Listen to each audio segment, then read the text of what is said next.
Saudaraku yang dikasih oleh Tuhan, kita belajar bersama firman Tuhan hari ini yang terambil di dalam Ibrani pasal yang ke-13 ayat yang ke-8.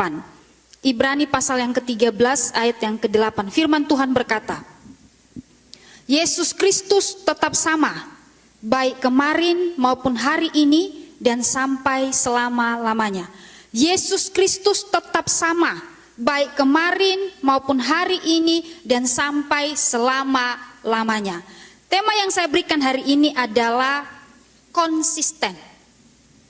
Sekali lagi temanya adalah konsisten. Nah, Bapak Ibu yang dikasih oleh Tuhan, di dalam Kamus Besar Bahasa Indonesia, konsisten itu artinya tetap, tidak berubah-ubah, taat, selaras, sesuai dengan perbuatan dan kehendak dan apa yang diucapkan.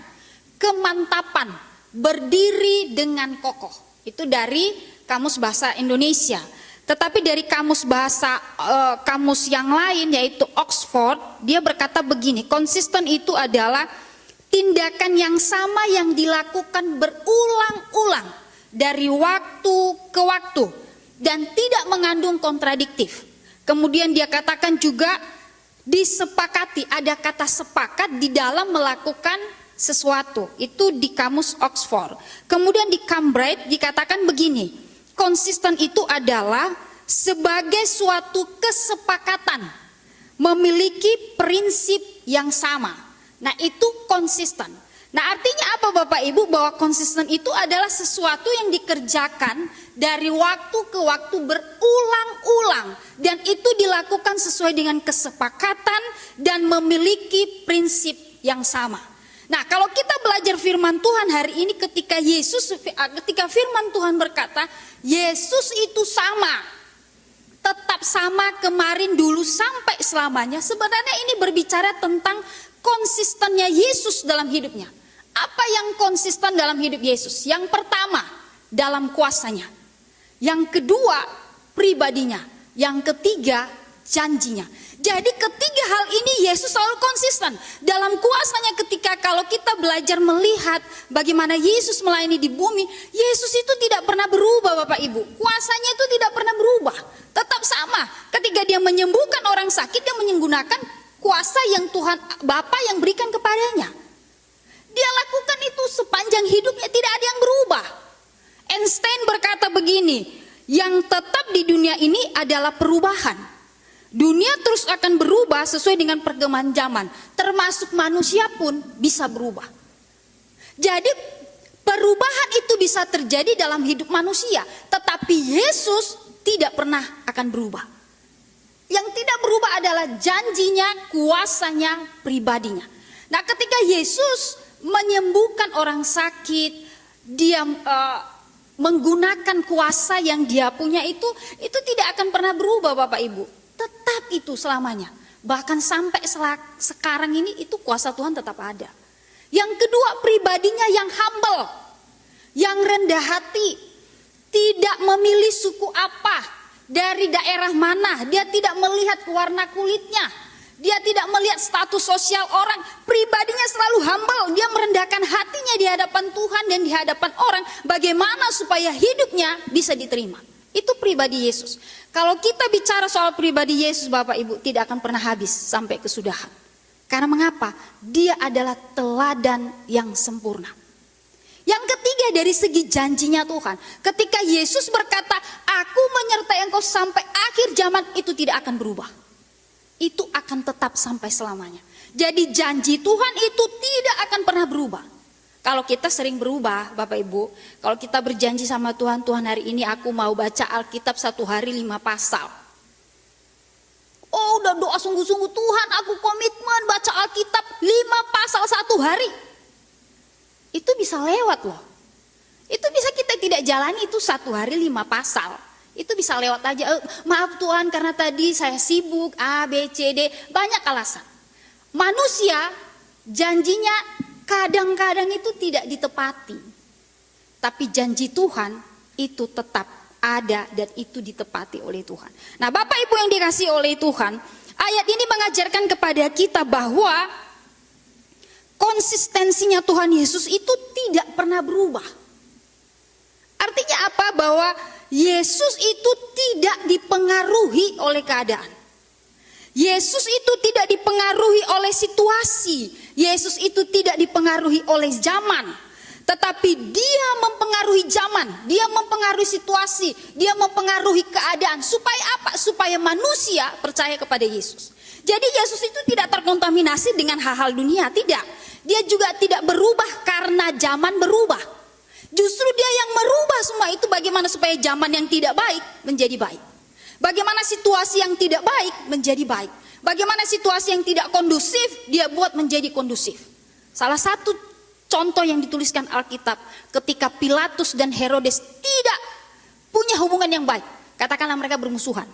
Tapi ketika Yesus mau disalib, Yesus datang kepada Herodes. Akhirnya Herodes dan Pilatus mereka bisa menjadi sahabat. Artinya apa Bapak Ibu? Yesus datang untuk merubah keadaan yang tidak baik menjadi baik. Yang tadinya bermusuhan menjadi sahabatan. Yang tadinya keluarga mungkin berantakan, ketika dia datang, keluarga itu menjadi harmonis. Artinya apa Bapak Ibu yang dikasih oleh Tuhan? Keadaan itu tidak boleh dan tidak bisa mempengaruhi Tuhan Yesus. Tetapi dia yang mempengaruhi keadaan supaya menjadi lebih baik. Nah, mari kita belajar Bapak Ibu. Sebenarnya mengapa kita seringkali tidak konsisten? Kenapa Yesus bisa konsisten dalam hidupnya? Dia tidak berubah-ubah, dia selalu menepati janjinya, dia taat sampai di atas kayu salib. Dia melakukan semua perintah Bapa dan tidak ada yang terlewatkan. Tapi mengapa kita seringkali tidak konsisten dalam hidup kita? Yang pertama, karena kita mudah dipengaruhi oleh keadaan dan situasi. Sekali lagi, kenapa seringkali kita tidak konsisten dalam hidup kita? Karena kita mudah dipengaruhi oleh keadaan dan situasi. Tuhan mengatakan, engkau adalah terang dunia. Engkau adalah garam dunia. Pak Roni suka mengatakan begini, jangan suka berdoa begini, Tuhan jadikan kami terang dunia. Tuhan jadikan kami garam dunia. Enggak. Kita itu sudah menjadi terang, kita itu sudah menjadi garam. Jadi ketika kita sudah menjadi terang, kita sudah menjadi garam, sebenarnya kita yang bisa mempengaruhi keadaan. Tapi justru yang terbalik, kita malah yang dipengaruhi oleh keadaan. Ketika kita berada di dalam gelap, malah kita tambah gelap. Ini bukan berbicara warna gelap, warna kulit ya Bapak Ibu. Jangan perhatikan kulitmu, kok saya gelap, Kalisna bilang gelap nih. Udah gelap tambah gelap. Enggak, bukan bicara warna kulit ya. Ini berbicara tentang karakter, berbicara tentang sifat. Kalau hidup kita atau berbicara tentang pergaulan kita. Kalau kita misalnya ada di dalam kegelapan dalam tanda kutip. Semestinya ketika ada di dalam kegelapan itu, kita jangan buat jadi gelap, tambah gelap, jangan. Tapi buat gelap itu menjadi terang. Karena mengapa? Kita itu adalah terang dunia. Kita itu adalah garam dunia yang bisa mengubah dunia ini, yang bisa mengubah situasi, yang bisa mengubah keadaan yang tidak baik, yang tidak kondusif adalah kita. Karena mengapa? Tuhan utus kita. Dan Yesus melakukan itu, Bapak Ibu. Yesus melakukan itu. Makanya Tuhan bilang, kalau keadaan atau situasi yang tidak baik, yang tidak kondusif, mestinya kita yang mengubah itu menjadi kondusif. Kita jangan menjadi troublemaker, tapi kita harus menjadi peacemaker. Yang kedua, kenapa kita seringkali tidak konsisten? Yang kedua, tidak memiliki komitmen atau tidak memiliki kesepakatan. Bulan yang lalu Pak Gembala menyampaikan firman Tuhan tentang kesepakatan. Betapa pentingnya kesepakatan dalam sebuah keluarga, atau dalam sebuah komunitas, atau dalam sebuah pekerjaan. Karena kesepakatan itu menghasilkan sesuatu yang berdampak. Jadi kalau orang tidak sepakat itu bahaya Bapak Ibu. Yang satu ke kanan, yang satu ke kiri. Suaminya ke kanan, istrinya ke kiri. Anaknya ke belakang. Tujuannya jadi enggak jelas. Jadi yang dicapai enggak tahu. Akhirnya kalau ditanya papa kemana enggak tahu. Mama kemana enggak tahu. Karena di rumah tidak ada kesepakatan. Jadi kalau mau pergi, pergi aja. Tanpa izin, tanpa permisi, tanpa pemberitahuan. Nah Bapak Ibu yang dikasih oleh Tuhan, Matius 18 ayat 19. Ini mungkin sering kali kita baca. Dikatakan dan lagi aku berkata kepadamu, jika 2 orang daripadamu di dunia ini sepakat meminta apapun juga, permintaan itu akan dikabulkan Bapakku yang di surga. Tadi kita lihat, saya jelaskan di depan bahwa konsisten itu menurut kamusnya Ken Breck, dia berkata sebuah kesepakatan yang memiliki prinsip yang sama. Berarti ketika Tuhan berkata 2-3 orang berkumpul dalam namaku, maka aku mengabulkannya. Berarti Bapak Ibu, ketika kita berdoa bersama-sama, ketika kita sepakat bersama-sama, maka itu terjadi yang namanya konsisten. Masalahnya adalah kita seringkali tidak komitmen. Kita seringkali tidak sepakat dalam hidup kita. Dalam keluarga suami istri seringkali tidak sepakat. Banyak kejadian-kejadian yang terjadi karena ketidaksepakatan, akhirnya keluarga berantakan. Ada anak, dia ingin cerita, ingin curhat sama papahnya, tapi papahnya selalu bilang, udah cerita aja sama mamamu. Kalau yang begitu-gituan papa tidak paham. Padahal dia sebenarnya ingin cerita sama papanya. Sehingga anaknya merasa bahwa papa saya ini kok nggak dengerin saya, padahal saya ingin bicara nih, ingin cerita nih, tapi tidak mau didengar. Nah ini Bapak Ibu yang dikasih oleh Tuhan, saya berharap bahwa setiap keluarga harus ada kesepakatan, harus ada komitmen. Kami di rumah keluarga Cemara itu selalu sepakat, kami apapun itu dari hal yang kecil kami bicarakan, dari hal yang kecil sampai kepada mesbah keluarga pun itu kami komitmen, dan itu kami jalanin sampai hari ini. Nah, saudaraku yang dikasih oleh Tuhan, itulah yang mengapa kita tidak konsisten dalam hidup kita, karena tidak memiliki komitmen. Yang ketiga, kenapa kita seringkali tidak konsisten? Yang ketiga, tidak ada keberanian dalam mengambil keputusan. Tidak ada keberanian dalam mengambil sebuah keputusan. 1 Samuel 17 ayat 45 dikatakan begini firman Tuhan. Engkau mendatangi aku dengan pedang dan tombak, tetapi aku mendatangi engkau dengan nama Tuhan Allah segala barisan Israel. Mungkin kita berpikir begini Bapak Ibu, waktu itu Daud mengalahkan Goliat, itu artinya dia itu sedang mengambil keputusan bunuh diri. Karena waktu itu Daud tidak diajarin apapun tentang perang. Waktu dia diberikan baju jirahnya Saul, dia katakan aku tidak bisa angkat, terlalu berat. Tapi dia mengambil keputusan, dia berkata, engkau mendatangkan aku dengan pedang dan tombak, tetapi aku datang dengan nama Tuhan Allah barisan Israel. Mungkin ini keputusan konyol, keputusan yang tidak lazim. Masa bisa? Tapi ada kalanya kita mengambil keputusan yang mungkin bagi orang itu konyol, tapi itu Tuhan izinkan terjadi. Kita mengambil keputusan itu. Tidak lazim, tidak masuk akal, kok bisa Daud ngambil gitu loh. Nggak mungkin dia bisa kalahkan Goliat, tapi nyatanya dia bisa lakukan itu. Artinya apa Bapak Ibu? Kadang-kadang dalam hidup ini Tuhan sudah suruh kita ngambil sebuah keputusan, tapi karena melihat orang lain, melihat ini pertimbangan itu, padahal Tuhan sudah bilang putuskan, tapi kita tidak mau memutuskan itu. Itu artinya kita tidak berani mengambil resiko. Tetapi Daud mengambil sebuah keputusan yang tidak lazim, yang mungkin perasaan orang itu konyol sekali. Itu artinya dia sedang mau bunuh diri dengan Goliat. Tetapi nyatanya dia menang. Nah Bapak Ibu yang dikasih oleh Tuhan, keberanian dan keputusan yang kita ambil kadang membuat kita, Tuhan ini bagaimana. Tapi sebenarnya Tuhan sudah jawab nih. Cuman kita pertimbangannya terlalu banyak, sampai akhirnya kita tidak mengambil keputusan itu. Ayo kita belajar Bapak Ibu. Kadang-kadang Tuhan mengizinkan kita mengambil keputusan yang mungkin bagi orang keputusan itu adalah keputusan bunuh diri atau tidak masuk akal, tapi Tuhan mengizinkan itu terjadi. Nah, sekarang apa yang harus kita lakukan supaya kita tetap konsisten? Kalau tadi yang saya jelaskan adalah itu adalah akibat mengapa kita seringkali tidak konsisten. Yang pertama, kita mudah dipengaruhi oleh keadaan atau situasi. Yang kedua, kita tidak memiliki komitmen atau kesepakatan. Yang ketiga, tidak ada keberanian dalam mengambil keputusan. Tapi ada 3 cara bagaimana kita tetap konsisten. Yang pertama, tidak putus putus-putusnya berdoa.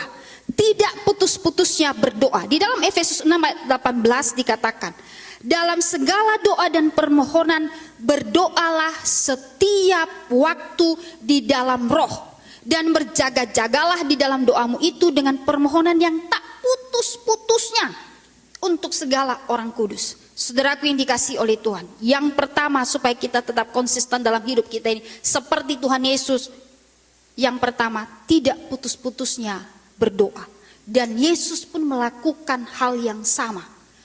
Yesus selalu berdoa dalam setiap kehidupannya. Itu sesuatu yang tidak bisa terlewatkan dalam hidupnya. Makanya Yesus itu konsisten bisa melakukan semua pelayanan dengan benar, dengan baik dan sempurna. Jadi doa yang konsisten itu mendatangkan mukjizat. Doa yang konsisten itu mendatangkan kekuatan. Doa yang konsisten itu mendatangkan perubahan. Jadi Bapak Ibu yang dikasihi oleh Tuhan, jangan pernah engkau putus-putus di dalam berdoa. Jangan pernah. Karena itu adalah kekuatan buat kita. Yang kedua, bersedia untuk diperlengkapi. Jadi kalau kita mau konsisten dalam hidup kita ini, yang kedua, bersedia untuk diperlengkapi. 2 Timotius 3 ayat yang ke-17 dikatakan dalam terjemahan bahasa Indonesia sehari-hari. Berkata begini, Alkitab itu dengan Alkitab itu orang yang melayani Allah dapat dilengkapi dengan sempurna untuk segala macam pekerjaan yang baik. Sekali lagi, dengan Alkitab itu orang yang melayani Allah dapat dilengkapi dengan sempurna dengan segala macam pekerjaan yang baik. Itu kata firman Tuhan. Jadi, kalau kita mau konsisten harus bersedia untuk diperlengkapi. Artinya apa Bapak Ibu? Bersedia dididik. Bersedia diarahkan. Bersedia diajar. Bersedia di mentoring. Dan bahkan bersedia dan mau terima teguran. Jadi kalau kita mau konsisten, kita mau sempurna ini tidak berubah-berubah, harus diajar. Harus dididik, di mentoring. Kalau salah, ditegur, jangan tersinggung. Kalau ada sesuatu yang tidak sempurna dan mentor saudara mau, atau kakak rohani saudara, atau bapak rohani saudara, atau gembala saudara, atau pendeta saudara, atau siapa saja yang mungkin sedang mementoring saudara, kemudian dia menegur saudara, jangan engkau tersinggung. Karena mengapa? Tujuannya adalah supaya engkau sempurna dan konsisten dalam hidupmu. Nah, Tuhan ingin mengajarkan kepada kita bahwa firman itu menyempurnakan kita. Firman itu mengingatkan kita supaya, makanya tadi di pertama, berdoa jangan putus-putus. Supaya apa? Supaya kita terus saja melakukan apa yang Tuhan mau, tanpa putus-putusnya. Makanya ada pembimbing. Kenapa ada pembimbing? Supaya kita bisa diarahkan. Kalau kita tidak diarahkan, kita menjadi penyesat. Kalau kita tidak dididik, kita menjadi menyesatkan orang. Bahkan kita bisa menjadi bidat. Nah, Bapak Ibu yang dikasihi oleh Tuhan, mari yang kedua, bersedia untuk diperlengkapi. Yang ketiga, berani menjalankan kesepakatan yang ada. Amos 3 ayat 3. Berjalankah dua orang bersama-sama jika mereka belum berjanji?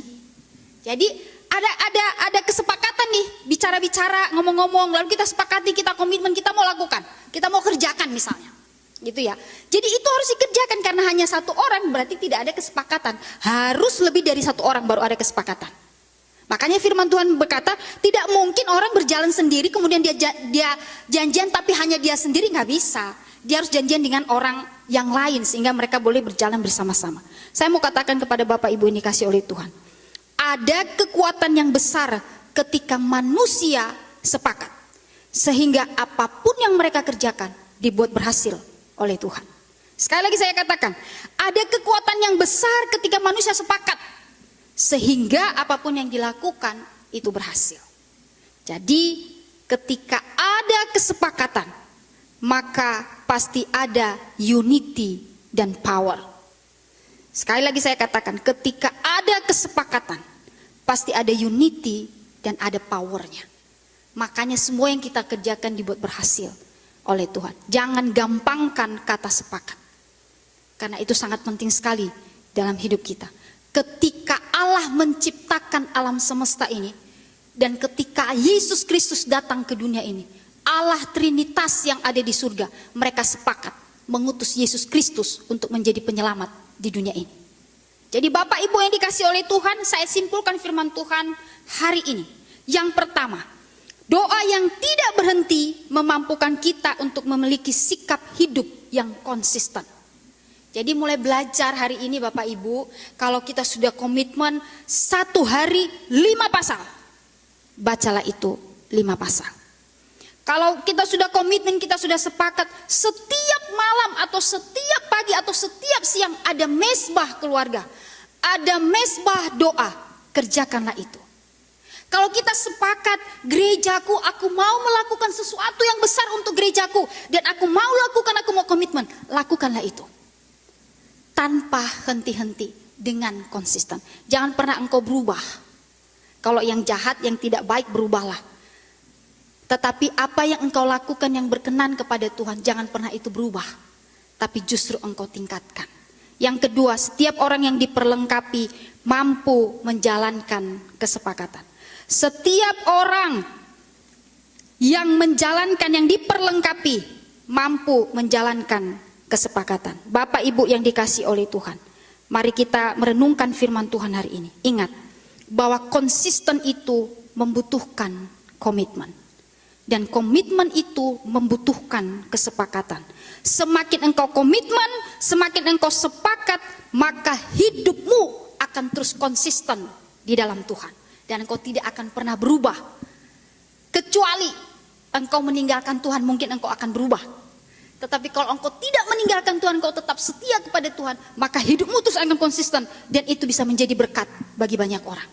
Jadikan hidupmu berdampak bagi orang. Dan jadikan hidupmu engkau bisa merubah orang.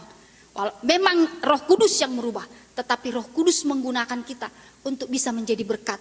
Merubah orang itu menjadi sesuatu yang baru.